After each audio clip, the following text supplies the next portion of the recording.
भारत माता की, भारत माता की। ಕರ್ನಾಟಕದ ಎಲ್ಲ ಸಹೋದರ ಸಹೋದರಿ ಯಾರಿಗೆ ನನ್ನ ನಮಸ್ಕಾರಗಳು। ताई भुवनेश्वरी को भी मेरा नमस्कार। मैं आदि चुनचुनागिरी और मेलुकोटे के गुरुओं के सामने भी नमन करता हूं, उनके आशीर्वाद की कामना करता हूं।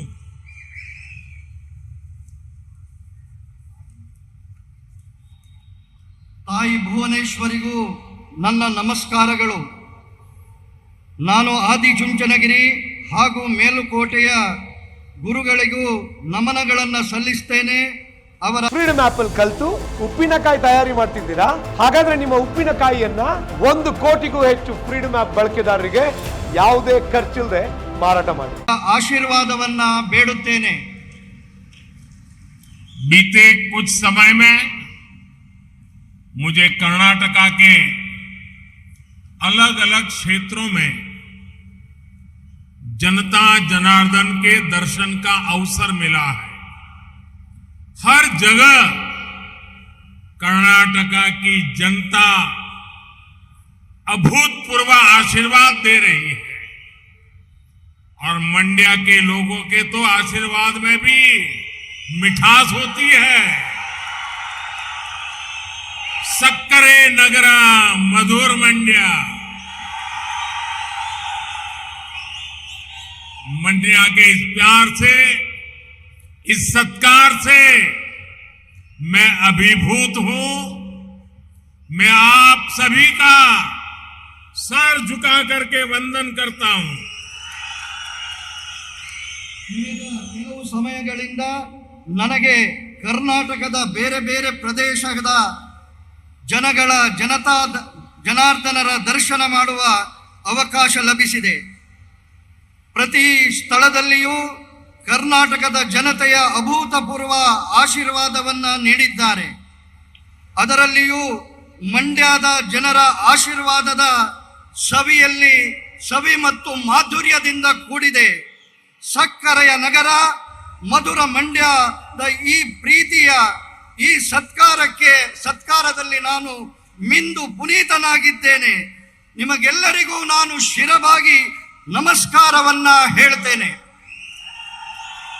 डबल इंजन सरकार का ये निरंतर प्रयास है कि आपके इस प्यार के, आपका जो ऋण है उसको हम ब्याज सहित चुकाएं, तेज विकास करके चुकाएं।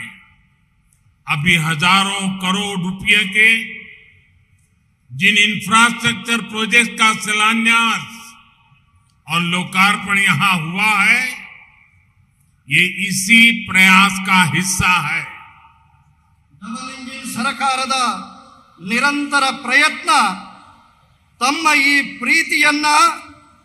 ಪ್ರೀತಿಯ ಋಣವನ್ನ ಬಡ್ಡಿ ಸಹಿತವಾಗಿ ಹಿಂದಿರುಗಿಸುವಂತದ್ದಾಗಿದೆ।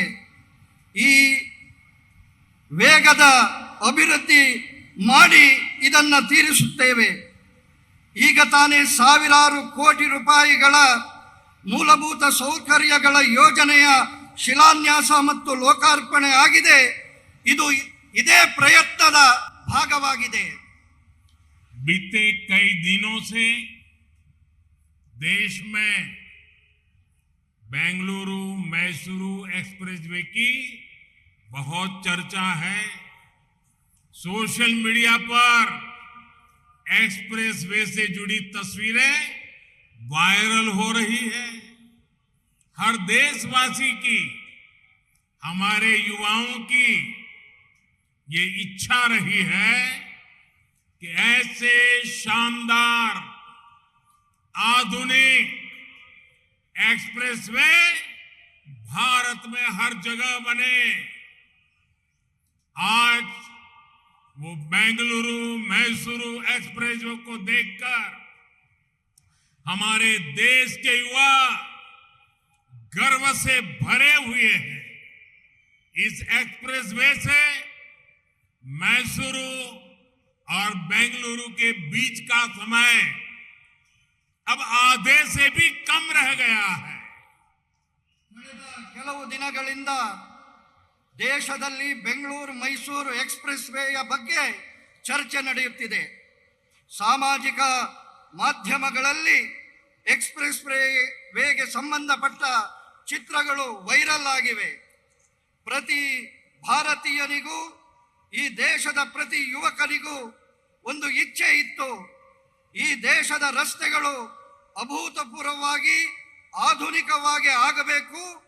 ಇವತ್ತು ಬೆಂಗಳೂರು ಮೈಸೂರಿನ ಈ ಹೆದ್ದಾರಿಯನ್ನ ನೋಡುವಾಗ ಆ ಯುವಕರ ಮನದಲ್ಲಿ ಹೆಮ್ಮೆ ಗರ್ವ ಮೂಡಿ ಬಂದಿದೆ.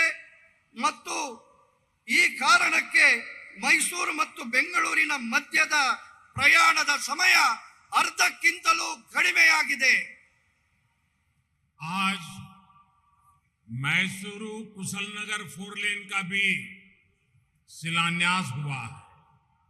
ये सभी प्रोजेक्ट्स इस क्षेत्र में सबका विकास को और गति देंगे, समृद्धि के रास्ते खोलेंगे। आप सभी को कनेक्टिविटी के इन प्रोजेक्ट्स के लिए आप सबको बहुत बहुत बधाई। ಇವತ್ತು ಮೈಸೂರು ಮತ್ತು ಕುಶಾಲನಗರದ ಚತುಷ್ಪಥ ರಸ್ತೆಯ ಶಿಲಾನ್ಯಾಸವೂ ಆಗಿದೆ. ಈ ಎಲ್ಲ ಯೋಜನೆಗಳು ಈ ಕ್ಷೇತ್ರದ ವಿಕಾಸದ ಜೊತೆಗೆ ವೇಗವನ್ನು ನೀಡುತ್ತದೆ, ಸಮೃದ್ಧಿಯ ರಹದಾರಿಗಳನ್ನು ತೆರೆಯುತ್ತದೆ. ನಿಮಗೆಲ್ಲರಿಗೂ ಈ ಸಂಪರ್ಕದ ಯೋಜನೆಗಳಿಗಾಗಿ ತುಂಬಾ ತುಂಬಾ अभिनंदनेಗಳು। भारत में जब भी इंफ्रास्ट्रक्चर के विजन से जुड़ी चर्चा होती है तब दो महान विभूतियों का नाम हमेशा अग्रणी रहता है।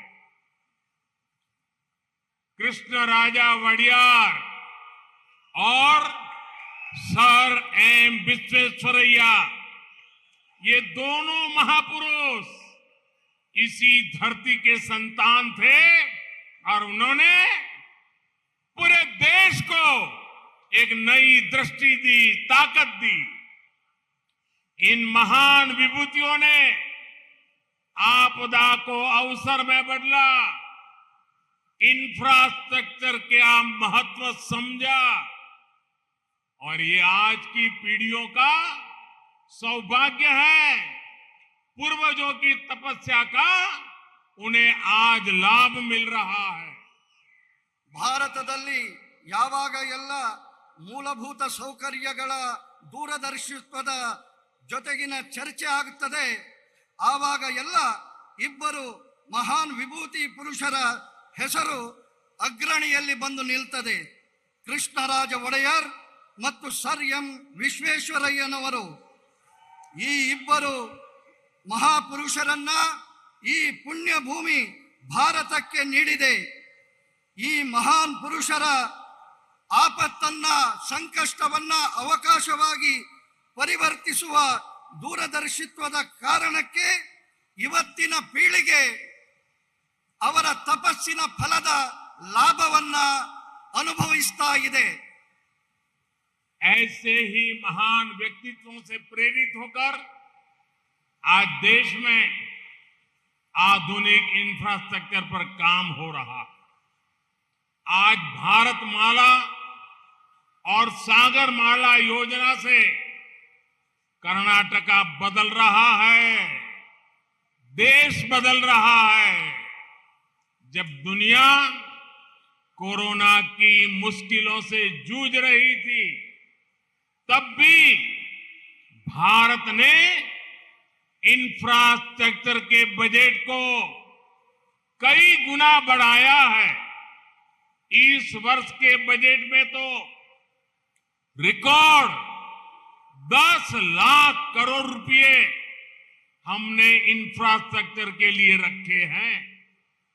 ಇಂತಹ ಮಹಾಪುರುಷರ ಪ್ರೇರಣೆಯಿಂದ ಇವತ್ತು ದೇಶ ಆಧುನಿಕ ಮೂಲಭೂತ ಸೌಕರ್ಯಗಳ ಕೆಲಸವನ್ನ ಮಾಡ್ತಾ ಇದೆ. ಇವತ್ತು ಭಾರತ್ ಮಾಲಾ ಮತ್ತು ಸಾಗರ್ ಮಾಲಾದ ಯೋಜನೆಯ ಕಾರಣಕ್ಕೆ ಕರ್ನಾಟಕ ಬದಲಾಗುತ್ತಿದೆ, ದೇಶ ಬದಲಾಗುತ್ತಿದೆ. ಜಗತ್ತು ಕೊರೋನಾದ ಸಂಕಟದಲ್ಲಿ ಹೋರಾಡುತ್ತಿರುವಾಗ ಆಗಲೂ ಭಾರತದ ಮೂಲಭೂತ ಸೌಕರ್ಯಕ್ಕೆ ಬಜೆಟ್ನಲ್ಲಿ ಬಹಳಷ್ಟು ಅವಕಾಶವನ್ನ ಹೆಚ್ಚಿಗೆ ಮಾಡಿದೆ.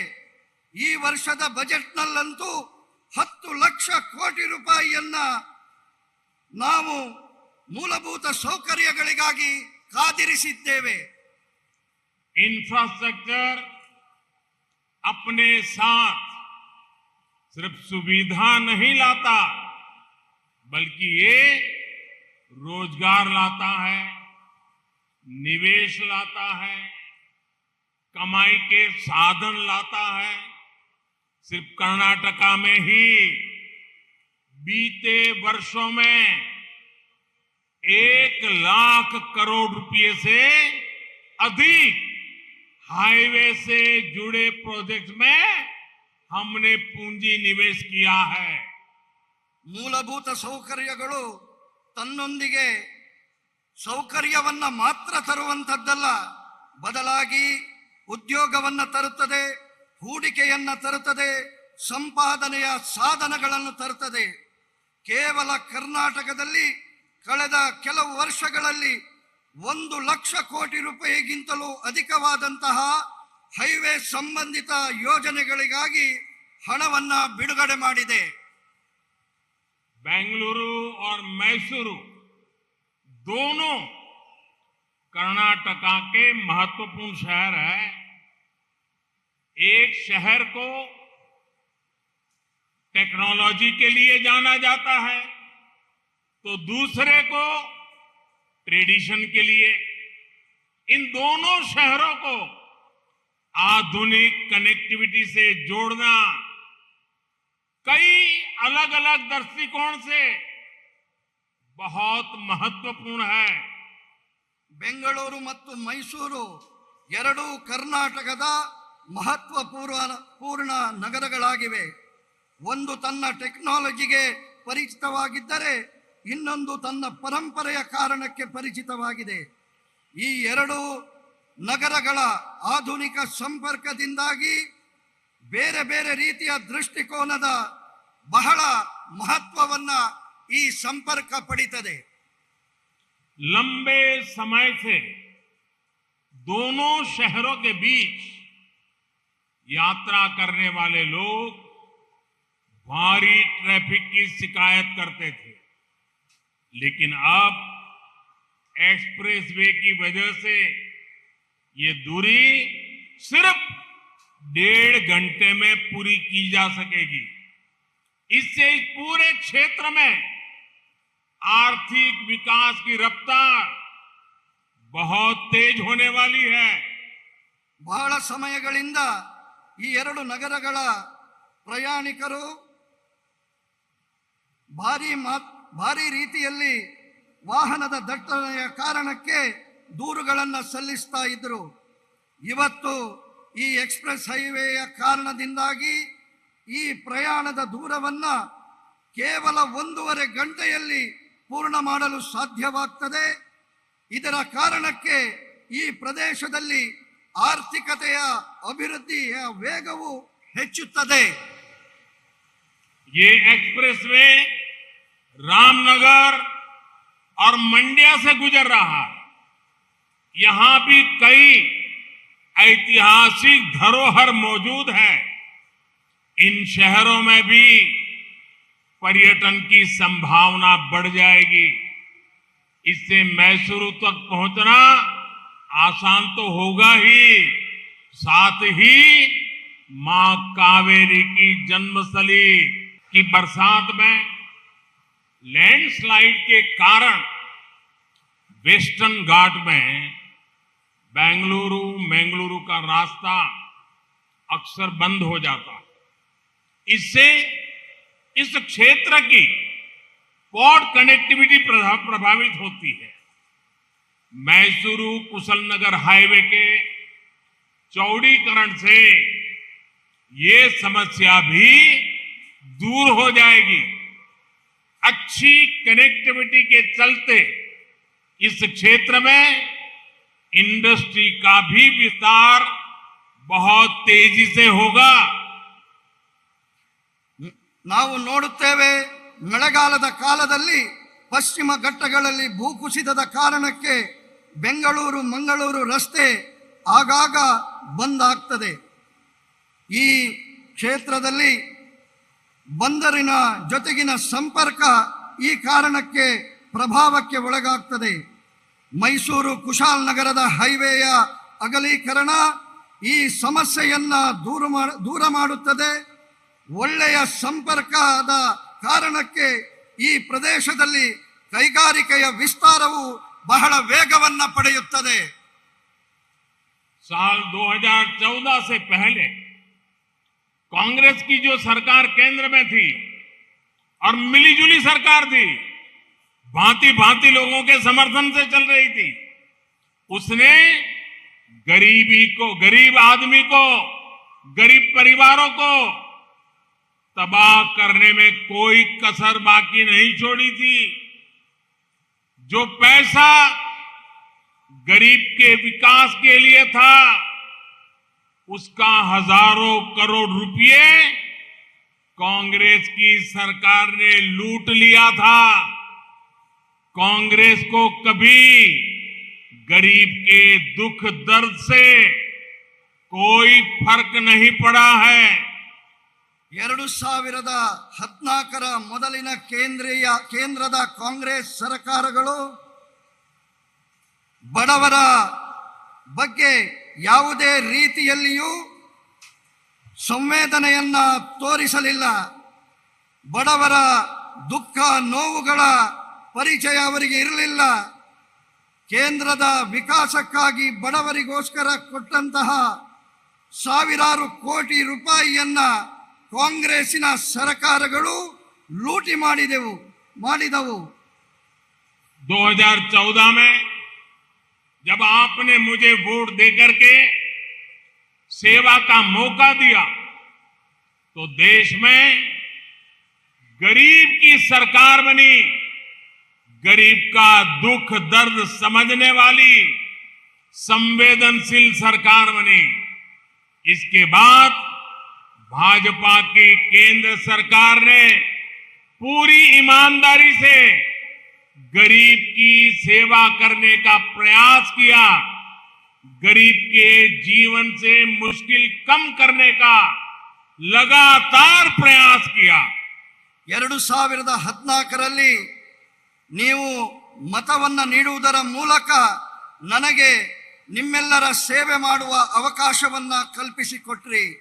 ಆಗ ದೇಶದಲ್ಲಿ ನಿಜವಾದ ಬಡವರ ಪರವಾದಂತಹ ಸರ್ಕಾರ ಅಸ್ತಿತ್ವಕ್ಕೆ ಬಂತು. ಬಡವರ ದುಃಖ ನೋವುಗಳನ್ನ ಅರ್ಥ ಮಾಡಿಕೊಳ್ಳುವ ಸಂವೇದನಾಶೀಲ ಸರ್ಕಾರ ಬಂತು. ಇದರ ನಂತರ ಬಿಜೆಪಿಯ ಕೇಂದ್ರ ಸರ್ಕಾರ ಪೂರ್ಣ ಪ್ರಾಮಾಣಿಕತೆಯ ಜೊತೆಗೆ ಬಡವರ ಸೇವೆಯನ್ನ ಮಾಡುವ ಪ್ರಯತ್ನ ಮಾಡ್ತಾ ಇದೆ. ಬಡವರ ಜೀವನದ ಕಷ್ಟಗಳನ್ನ ದೂರ ಮಾಡುವಂತಹ ಪ್ರಯತ್ನ ಮಾಡ್ತಾ ಇದೆ.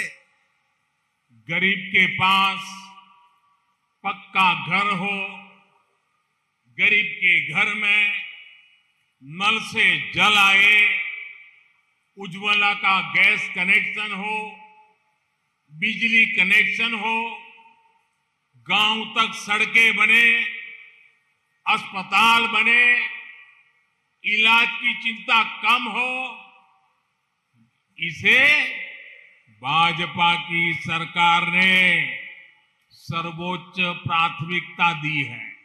गरीब ಬಡವನಿಗೆ ಸ್ವಂತ ಮನೆ ಇರಬೇಕು, ಮನೆಗೆ ನಲ್ಲಿ ನೀರಿನ ಸಂಪರ್ಕ ಇರಬೇಕು, ಅವನ ಬಳಿ ಉಜ್ವಲಾದ ಗ್ಯಾಸ್ ಕನೆಕ್ಷನ್ ಬೇಕು, ವಿದ್ಯುತ್ತಿನ ಕನೆಕ್ಷನ್ ಬೇಕು, ಗ್ರಾಮೀಣ ಪ್ರದೇಶಗಳಿಗೆ ರಸ್ತೆ ಬೇಕು, ಆಸ್ಪತ್ರೆಗಳು ಆಗಬೇಕು, ಅವರ ಚಿಕಿತ್ಸೆಯ ಚಿಂತೆ ದೂರ ಆಗಬೇಕು. ಇದನ್ನ ಬಿಜೆಪಿಯ ಸರ್ಕಾರ ಸರ್ವೋಚ್ಚವಾದಂತಹ ಪ್ರಾಥಮಿಕತೆಯನ್ನ ಆದ್ಯತೆಯನ್ನ ನೀಡಿದೆ. बीते 9 वर्षों में भाजपा सरकार की योजनाओं से करोड़ों गरीबों का जीवन आसान हुआ है। कांग्रेस के समय में गरीब को सुविधाओं के लिए सरकार के पास चक्कर लगाने पड़ते थे। अब भाजपा की सरकार गरीब के पास जाकर उसे सुविधाएं दे रही है। जो लोग अब भी भाजपा सरकार की योजनाओं के लाभ से वंचित है, उन तक भी अभियान चला करके पहुंचा जा रहा है। ಕಳೆದ 9 ವರ್ಷಗಳಲ್ಲಿ ಬಿಜೆಪಿಯ ಸರ್ಕಾರದ ಯೋಜನೆಗಳು ಕೋಟಿ ಕೋಟಿ ಬಡವರ ಜೀವನವನ್ನ ಸುಧಾರಣೆ ಮಾಡಿದೆ. ಕಾಂಗ್ರೆಸ್ಸಿನ ಸಮಯದಲ್ಲಿ ಬಡವ ಸರ್ಕಾರದ ಯೋಜನೆಗಳಿಗಾಗಿ ಕಚೇರಿಗಳಿಗೆ ಸುತ್ತಾಟವನ್ನ ಮಾಡಬೇಕಾಗಿತ್ತು. ಇವತ್ತು ಬಿಜೆಪಿಯ ಸರ್ಕಾರ ಬಡವನ ಮನೆ ಬಾಗಿಲಿಗೆ ಈ ಯೋಜನೆಗಳನ್ನ ತಲುಪಿಸುವಂತಹ ಕೆಲಸ ಮಾಡ್ತಾ ಇದೆ.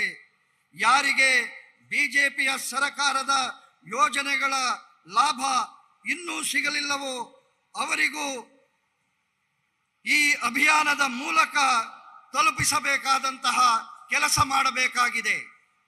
भाजपा सरकार ने हमेशा समस्याओं के स्थायी समाधान को महत्व दिया। पिछले 9 वर्षों में देश में 3 करोड़ से अधिक गरीबों के घर बने हैं, जिसमें से लाखों घर ये हमारे कर्नाटका में भी बने हैं।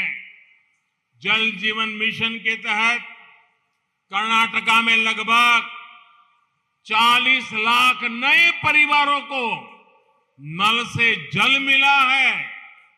ಭಾಜಪಾ ಸರ್ಕಾರ ಯಾವತ್ತಿದ್ದರೂ ಸಮಸ್ಯೆಗಳ ಶಾಶ್ವತ ಪರಿಹಾರಕ್ಕೆ ಮಹತ್ವವನ್ನು ನೀಡಿದೆ. ಕಳೆದ 9 ವರ್ಷಗಳಲ್ಲಿ ದೇಶದಲ್ಲಿ 9 ಕೋಟಿಗಿಂತಲೂ ಅಧಿಕ ಬಡವರಿಗೆ ಮನೆಗಳಾಗಿದ್ದಾವೆ. ಇದರಲ್ಲಿ ಲಕ್ಷಾಂತರ ಮನೆಗಳು ಈ ಕರ್ನಾಟಕದಲ್ಲಿಯೂ ಆಗಿದೆ. ಜಲ ಜೀವನ್ ಮಿಷನ್ನ ಮೂಲಕ ಕರ್ನಾಟಕದ 40 ಲಕ್ಷ ಹೊಸ ಕುಟುಂಬಗಳಿಗೆ ನಳ್ಳಿಯ ನೀರನ್ನ ಮನೆಗೆ ತಲುಪಿಸಿದ್ದೇವೆ. हमारे देश में दशकों से सिंचाई के जो प्रोजेक्ट लटके थे वो भी तेजी से पूरे कर रहे हैं। इस साल बजट में केंद्र सरकार ने अपर भद्रा प्रोजेक्ट को 5,300 करोड़ रुपए देने की घोषणा की है।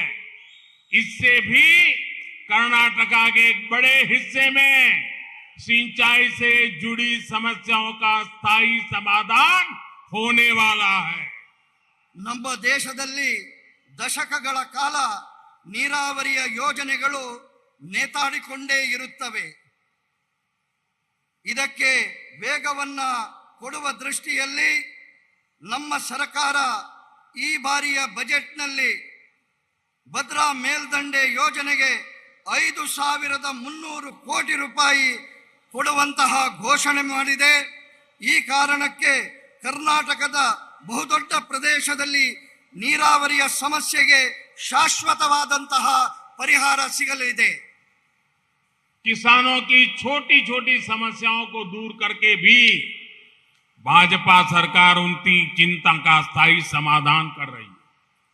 पीएम किसान सम्मान निधि के तहत कर्नाटका के किसानों के बैंक खातों में 12,000 करोड़ रुपए सीधे ट्रांसफर किए गए हैं।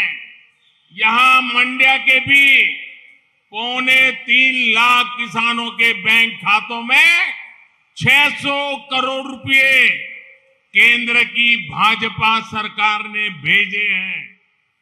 ರೈತರ ಸಣ್ಣ ಸಣ್ಣ ಸಮಸ್ಯೆಗಳಿಗೂ ಕೂಡ ದೂರ ಮಾಡುವಂತಹ ಪ್ರಯತ್ನವನ್ನ ಭಾರತೀಯ ಜನತಾ ಪಾರ್ಟಿಯ ಸರ್ಕಾರ ಶಾಶ್ವತ ಪರಿಹಾರದ ಮೂಲಕ ಮಾಡುವಂತಹ ಪ್ರಯತ್ನ ಮಾಡ್ತಾ ಇದೆ. ಪಿಎಂ ಕಿಸಾನ್ ಸಮ್ಮಾನ್ ನಿಧಿಯ ಮೂಲಕ ಕರ್ನಾಟಕದ ರೈತರ ಬ್ಯಾಂಕ್ ಖಾತೆಗಳಿಗೆ 12,000 ಕೋಟಿಗಿಂತಲೂ ಅಧಿಕವಾದಂತಹ ಹಣ ನೇರವಾಗಿ ಅವರ ಖಾತೆಗೆ ಜಮೆಯಾಗಿದೆ.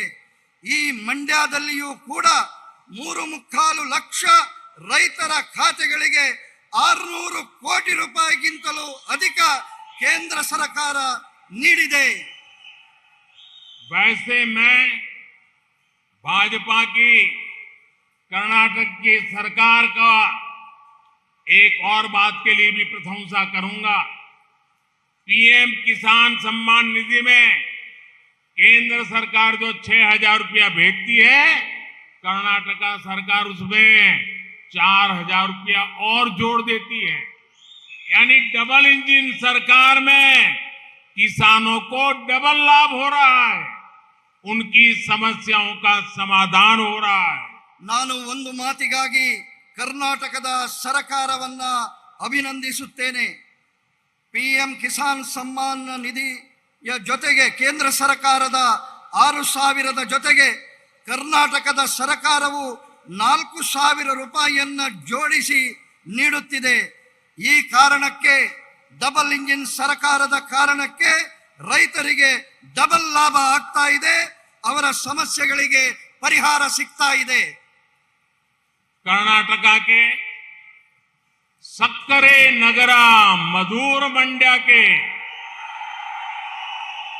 हमारे गन्ना किसानों को दशकों से एक और समस्या का सामना करना पड़ता था।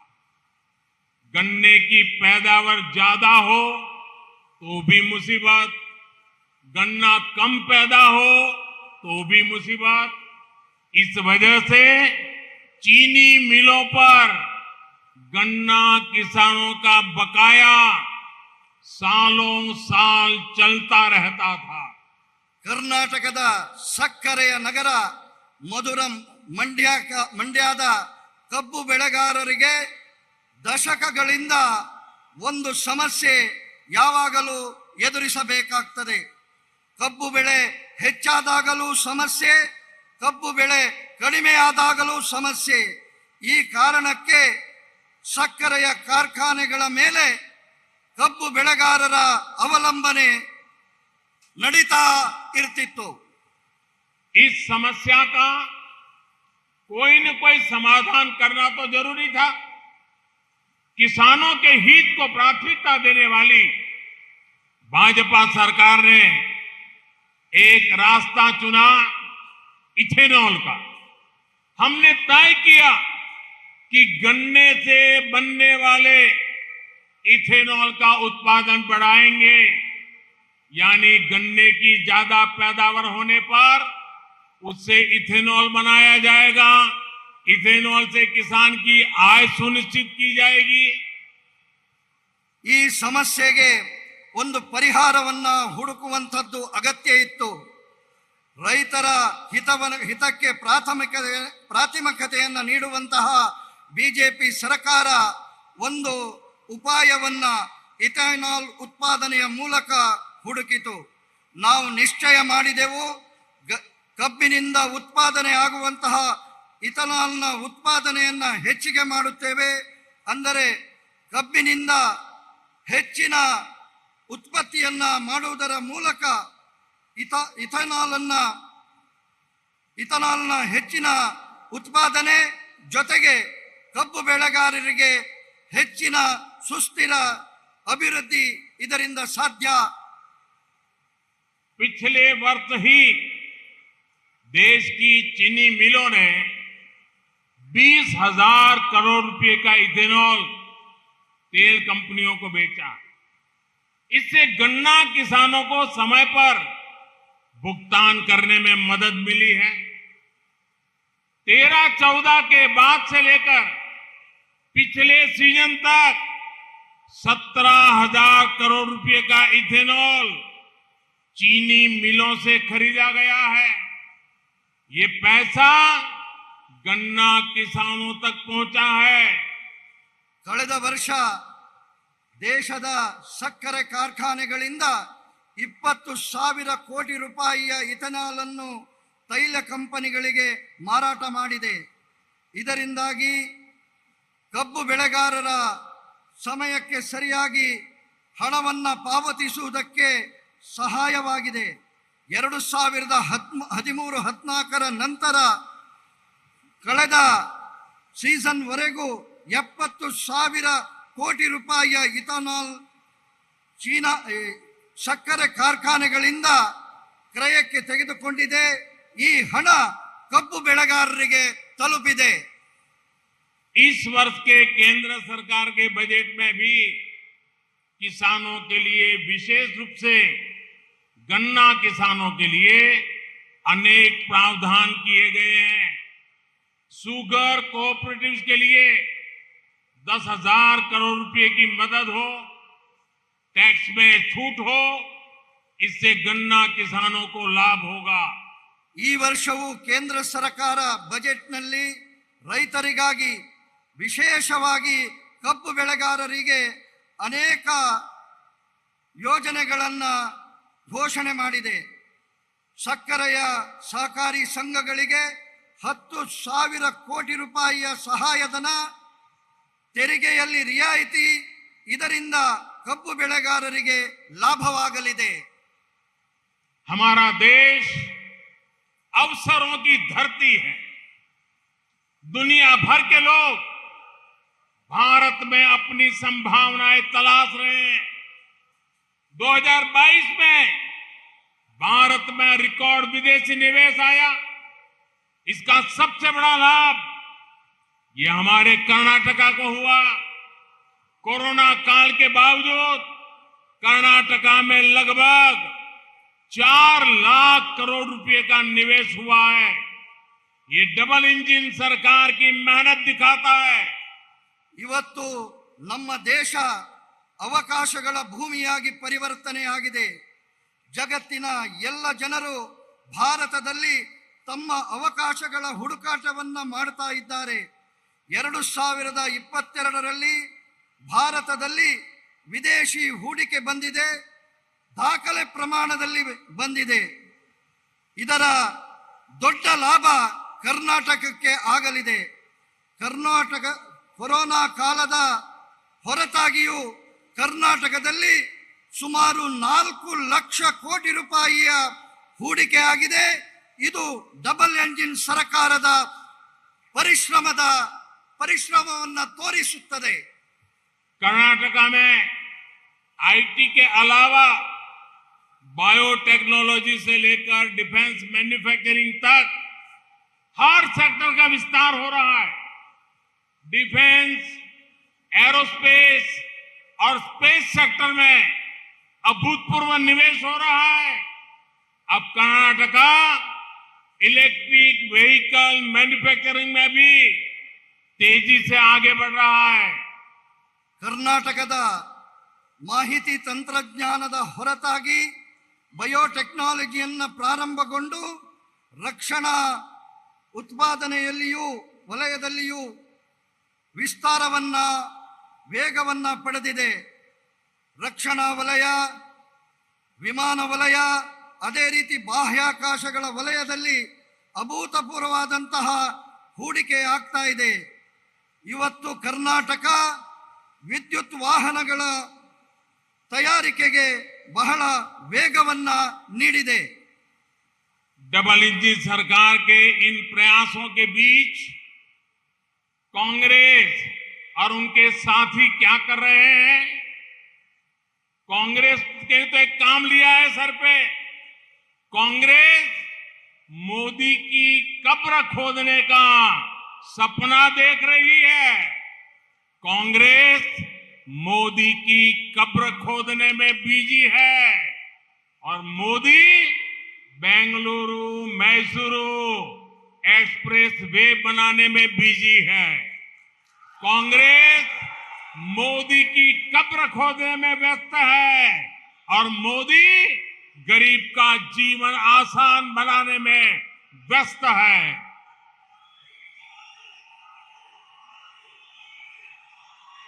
ಡಬಲ್ ಎಂಜಿನ್ ಸರ್ಕಾರ ಈ ಎಲ್ಲ ಪ್ರಯತ್ನಗಳನ್ನ ಮಾಡ್ತಾ ಇದ್ರೆ ಕಾಂಗ್ರೆಸ್ ಏನು ಮಾಡ್ತಾ ಇದೆ? ಕಾಂಗ್ರೆಸ್ ಮೋದಿಯ ಸಮಾಧಿಯನ್ನ ಮಾಡುವಂತಹ ಕನಸನ್ನ ಕಾಣ್ತಾ ಇದೆ. ಕಾಂಗ್ರೆಸ್ ಮೋದಿಯ ಸಮಾಧಿಯನ್ನ ಅಗೆಯುವಂತಹ ಕೆಲಸದಲ್ಲಿ ಬ್ಯುಸಿಯಾಗಿದ್ರೆ, ಮೋದಿ ಬೆಂಗಳೂರು ಮೈಸೂರು ಎಕ್ಸ್ಪ್ರೆಸ್ ಅನ್ನ ಮಾಡುವ ದಿಕ್ಕಿನಲ್ಲಿ ಬ್ಯುಸಿಯಾಗಿದ್ದಾರೆ. ಕಾಂಗ್ರೆಸ್ ಮೋದಿಯ ಸಮಾಧಿಯನ್ನ ಮಾಡುವುದರಲ್ಲಿ ವ್ಯಸ್ತವಾಗಿದ್ದರೆ, ಮೋದಿ ಬಡವರ ಜೀವನವನ್ನ ಸುಧಾರಣೆ ಮಾಡುವುದರಲ್ಲಿ ವ್ಯಸ್ತರಾಗಿದ್ದಾರೆ. मोदी की कब्र खोदने का सपना देख रहे कांग्रेसियों को पता नहीं है कि देश की करोड़ों माताओं बहनों बेटियां, देश के लोगों का आशीर्वाद मोदी का सबसे बड़ा सुरक्षा कवच है. ಮೋದಿ ಅವರ ಸಮಾಧಿಯ ಅಗೆಯುವಿಕೆಯ ಕನಸನ್ನ ಕಾಣುವ ಕಾಂಗ್ರೆಸ್ಸಿಗರಿಗೆ ಗೊತ್ತಿಲ್ಲ, ದೇಶದ ತಾಯಂದಿರು, ಸಹೋದರಿಯರು, ಹೆಣ್ಣು ಮಕ್ಕಳು, ಈ ದೇಶದ ಮಹಾಜನತೆಯ ಆಶೀರ್ವಾದ ಮೋದಿಯ ರಕ್ಷಾ ಕವಚವಾಗಿ ನಿಂತಿದೆ. कर्नाटका के तेज विकास के लिए डबल इंजन सरकार जरूरी है. मैं फिर मंड्या की जनता का इस भव्य आयोजन के लिए, भव्य सत्कार के लिए, आपके आशीर्वाद के लिए हृदय से आपका आभार व्यक्त करता हूं.